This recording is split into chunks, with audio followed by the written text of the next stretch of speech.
നമ്മൾ അണ്ടലൂർ കാവില് തെറ തുടങ്ങി. ഇന്നലെയായിരുന്നു ദേവതാർ ഈശ്വരൻ ഇറങ്ങുന്ന ആദ്യത്തെ ദിവസം. ഒരു ദേശത്തിന്റെ മുഴുവൻ ഉത്സവമാണിത്. അപ്പൊ എല്ലാ വീട്ടുകാരും ഒരുങ്ങിയിരിക്കും. അവർ ആ ഒരു തെറയുടെ സമയത്ത് മാംസാദികളൊന്നും കഴിക്കില്ല. വീടൊക്കെ പെയിന്റ് അടിച്ച് നല്ല കുട്ടപ്പനാക്കി വെക്കും. എല്ലാവരും അതിഥികളെ സ്വീകരിക്കാൻ വേണ്ടിയിട്ട് തയ്യാറെടുത്തിരിക്കുകയായിരിക്കും. അവിടെ ഈ സമയത്ത് ഏത് വീട്ടിൽ ചെന്നാലും നമുക്ക് കിട്ടുന്ന ഒരു ആഹാരമാണ് ഈ അവിലും മലരും പൊരിയും പഴവും ഒക്കെ. അത് അപരിചിതരാണെങ്കിൽ പോലും നമ്മളൊരു വീട്ടിൽ കയറി ചെന്നാൽ നമുക്ക് എന്തായാലും ഈ ഭക്ഷണം കിട്ടും. അമ്പലത്തിൽ നിന്നും ഇതുപോലെ അവലും മലരൊക്കെ ഡിസ്ട്രിബ്യൂട്ട് ചെയ്യും പ്രസാദമായിട്ട്.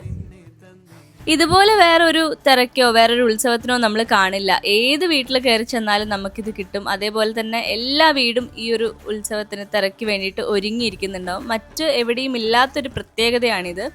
അതേപോലെ തന്നെ പണ്ട് മുതലേ കൊടുത്തു വരുന്നൊരു ആഹാരമാണിത്. അതിപ്പോഴും ആചാരം തുടർന്ന് പോകുന്നു എന്നുള്ളതാണ് ഏറ്റവും വലിയ കാര്യം.